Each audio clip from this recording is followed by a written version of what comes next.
الحمد لله رب العالمين الصلاة والسلام على خاتم النبيين وعلى آله وصحبه أجمعين أما بعد فأعوذ بالله من الشيطان الرجيم بسم الله الرحمن الرحيم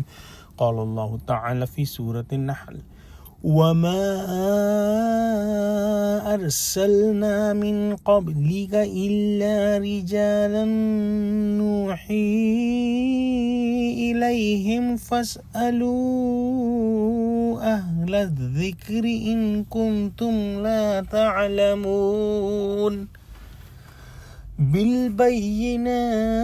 والزبر وأنزلنا إليك الذكر لتبين للناس ما نزل إليهم ولعلهم يتفكرون۔ ترجمہ: اور ہم نے تم سے پہلے مردوں ہی کو پیغمبر بنا کر بھیجا تھا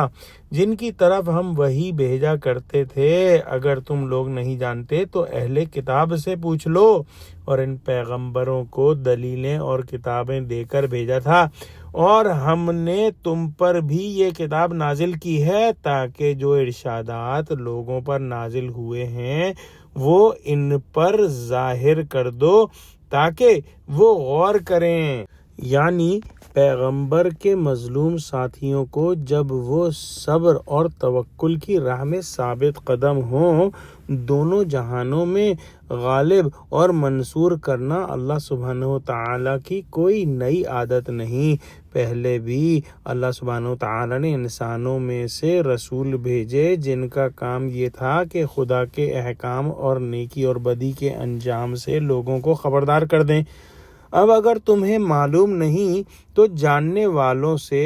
جو پچھلی امتوں میں گزرے ہیں ان کے پیغمبروں کے تاریخی واقعات کا پوچھ لو جو ان کا علم رکھتے ہیں، اور اپنی سی تحقیق کر لو کہ فی الواقع پہلے کچھ آدمی پیغمبری کے منصب پر فائز ہو کر معجزے اور کتابیں دے کر بھیجے گئے یا نہیں، اور یہ کہ ان کے ماننے والوں اور نہ ماننے والوں کا حشر کیا ہوا۔ اہل حق صبر اور توکل کی بدولت کس طرح سے منصور و کامیاب ہوئے، اور جو ظالم تھے جنہوں نے رسولوں کو جھٹلا دیا وہ کس طرح سے نسیم منسیہ کر دیے گئے۔ اللہ سبحانہ وتعالی نے ان پیغمبروں کو معجزات اور وہ علوم جو اوراق میں لکھے جاتے ہیں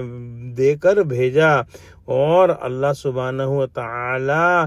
کے پاس جو بھی امتیں آئی ہیں ان کے بارے میں پوری معلومات ہیں، اور اللہ کے علم سے کوئی بھی چیز مخفی نہیں۔ اللہ سبحانہ وتعالی نے جو امت مسلمہ کو قرآن کریم عطا فرمایا ہے یہ اگلی امتوں کے ضروری احوال اور شرائع کا محافظ ہے، انبیاء سابقین کے علوم کا جامع، اور ہمیشہ کے لیے خدائی احکام اور فلاح دارین کے طریقوں کو یاد دلانے والا ہے، اور خواب غفلت سے بیدار کرنے والا ہے۔ مطلب یہ ہوا کہ جس طرح پہلے رسول بھیجے گئے تھے، کتابیں اتاری گئی تھیں، آج تم کو اے محمد صلی اللہ علیہ وسلم ہم نے ایسی کتاب دے کر بھیجا ہے جو تمام کتب سابقہ کا خلاصہ اور انبیاء سابقین کے علوم کی مکمل یادداشت ہے۔ آپ کا کام یہ ہے کہ تمام دنیا کے لوگوں کے لیے اس کتاب کے مضامین کو